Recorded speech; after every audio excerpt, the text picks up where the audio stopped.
السلام عليكم أحبابي. اليوم راح نصلح مخلل بسباس بطريقة سهلة ولذيذة وطعمه لذيذ جدا. المكونات اللي راح نحتاجها بسباس وكبزرة كاري وهرد وحلبة حبوب وزيت زيتون. بنفرم البسباس والكبزرة بمحضرات الطعام.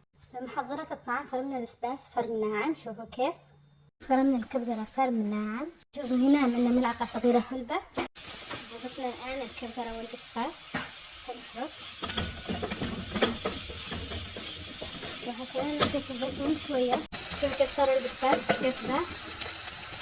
بنضيف آخر خطوة من البسباس.